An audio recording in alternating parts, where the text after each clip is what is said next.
சீரியல்களின் full எபிசோடுகளை Sun டிவியில் ஒளிபரப்பான உடனே எக்ஸ்க்ளூசிவாக சன் நெக்ஸ்டில் மட்டும் ஃப்ரீயா பாருங்கள்.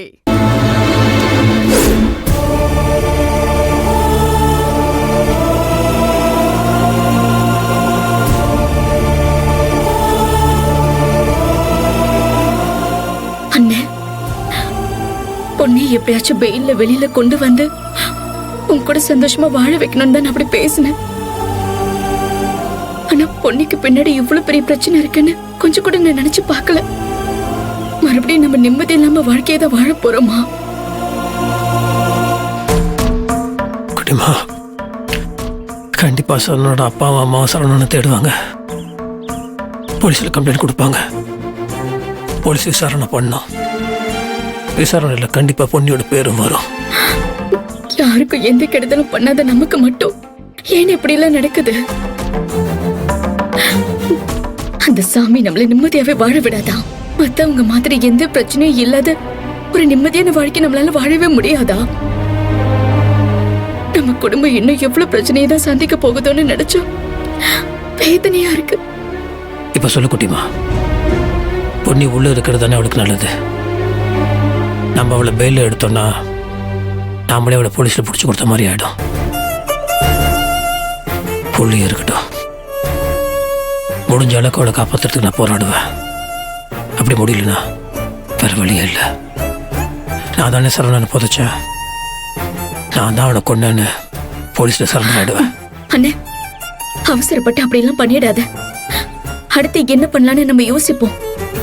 இல்லை குட்டிமா, எனக்கு பொண்ணியை பார்த்தா பாவமாக தான் இருக்கு. சரணம் பண்ணது ரொம்ப தப்பு குட்டிமா. ஒரு பொண்ணை அசிங்கமா வீடியோ எடுத்து அதை வச்சு அவளை மிரட்டுறது, அவனுக்கு நான் நல்லது தானே பண்ணேன். கடைசியில் அவன் புத்தியை காமிச்சிட்டான். ஆனால் அதில் உண்மை என்னன்னா, அவனை கொல்லணுன்ற எண்ணெல்லாம் பொண்ணுக்கு கிடையாது. எதிர்பாராம நடந்துருச்சு. இப்போ அவன் கொண்டுட்டான்ற விஷயம் கூட அவனுக்கு தெரியாது. இதை நான் பொண்ணுகிட்டையும் சொல்ல முடியாது, வேற யாருக்கிட்டையும் சொல்ல முடியாது. அந்த சரவணை உயிர் பழைக்கணும்னு நீ லட்ச லட்சமா செலவு பண்ணி அவனை காப்பாத்தினி என்ன? அந்த நன்றி கொஞ்சம் கூட இல்லாம, அதுவும் அடுத்தவன் பொண்டாட்டின்னு தெரிஞ்ச பொண்ணுகிட்ட அவன் தப்பா நடந்துக்கிட்டானா அவன் எவ்வளவு பெரிய அயோக்கியனா இருப்பான். பாரு குட்டிமா, இந்த விஷயம் உனக்கும் எனக்கும் மட்டும்தான் தெரியும், வேற யாருக்கும் தெரியக்கூடாது. மாப்பிள்ளை கிட்ட கூட சொல்லாத. சரிண்ணே, நான் யார்கிட்டயும் சொல்ல மாட்டேன்.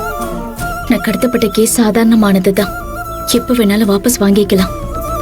ஆனா பொன்னி சரவணன் கேஸ்ல மாட்டாம இருக்கணும்னா பொன்னி ஜெயிலுக்குள்ள இருக்கிறது தான் நல்லது. ஆமா குட்டிமா, அப்பதான் போலீஸ்க்கு அவன் மேல சந்தேகம் வராது. குட்டிமா, அது மட்டும் கிடையாது. பொன்னி இதுல இருந்து வெளியே வந்ததுக்கு அப்புறம் எப்படி ஒரு விஷயம் நடந்தது, அது நமக்கு தெரிஞ்சது, அந்த வீடியோ நான் பார்த்தது, எதுவுமே அவனுக்கு தெரிய வேண்டாம். பாவம். சரிண்ணே, தெரியாம பாத்துக்கலாம். இந்த விஷயத்த என்ன பண்ணலான்னு யோசிக்கலாம்.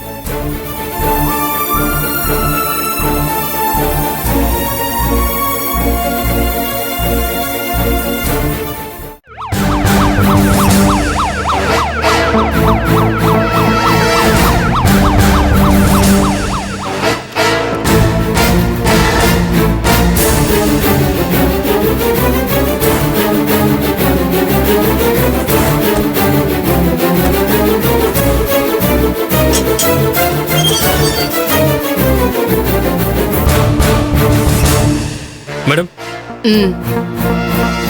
உட்காருங்க. இந்தாங்க.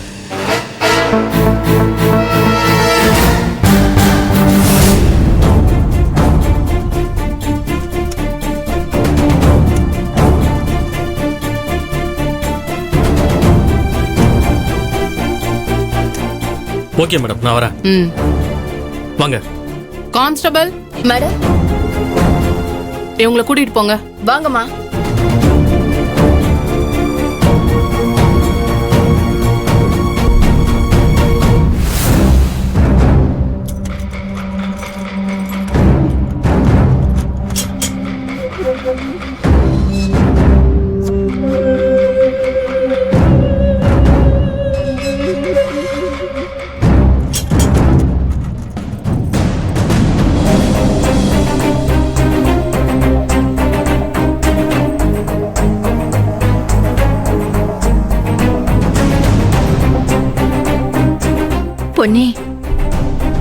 சித்தி என்னை தொந்தரவு பண்ணாம இருங்க.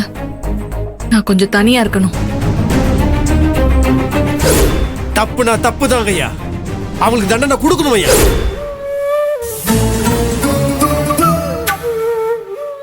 பொன்னி, நீ என்கிட்ட கோவப்பட்டாலும் பரவாயில்ல. நடந்ததை நினைச்சு கவலைப்படாத. இதுக்கப்புறம் என்ன நடக்கணும்னு நினைச்சு பாரு. அதுதான் புத்திசாலித்தனம். இல்ல, நான் தப்பு பண்ணிட்டேன். ரொம்ப பெரிய தப்பு பண்ணிட்டேன். துளசியை கடத்தணும்னு நினைச்சேன்னா அவளை கொல்லணும்னு நினைக்காம விட்டுட்டேன். அதுதான் நான் பண்ண பெரிய தப்பு. ஏ, அவளை கொலை பண்ண நான் திட்டம் போட்டிருந்தா இதே ஜெயில் தண்டனைய நான் வேற மாதிரி சந்தோஷமா அனுபவிச்சிருப்பேன். அது நடக்காம போச்சு. ஆனா இதுக்கப்புறம் என்ன ஜெயிலுக்கு அனுப்பின சின்ராசியையும் துளசியையும் நான் நிம்மதியா வாழவே விட மாட்டேன்.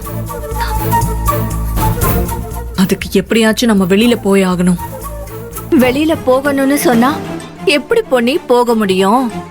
யார்கிட்ட பெயில் எடுக்க சொல்ல முடியும்?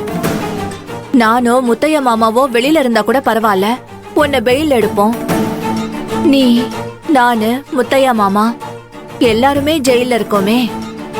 ஒருவேளை என் பையன் கிட்டயாவது சொல்லி நம்மள எப்படியாவது பெயில் எடுக்க சொல்லலான்னு பார்த்தா அவனும் நம்ம மேல கோவமா இருக்கான். கேஸ் நடந்தப்ப கூட கோர்ட்டுக்கு வந்து எட்டி கூட பார்க்கல. அப்புறம் எப்படி பொண்ணி வெளியில போக முடியும்? யாரு நம்மள பெயில் எடுப்பாங்க? எப்படியாச்சும் வெளியே போயே ஆகணும் சித்தி. யாராச்சும் நமக்கு உதவி பண்ணியே ஆகணும். எஸ்ஐ மூலமா வீரா அண்ணன் கிட்ட பேசி வெளியே எடுக்க சொல்லலாம்னு நினைச்சேன். ஆனா அவரும் என் மேல ரொம்ப கோவமா இருக்காரு. அவர் எப்படியும் நமக்கு உதவி பண்ணுவாரு. மொத்தமா எல்லா கதவையும் அடைச்ச மாதிரி இருக்கு. ஆனா எப்படியாச்சும் இந்த தடைகளை உடைச்சுக்கிட்டு நம்ம வெளியே போய் தான் ஆகணும். நம்ம வெளியில போய் சின்ராசுக்கும் துளசிக்கும் நம்ம சரியான பதிலடியே கொடுக்கணும்.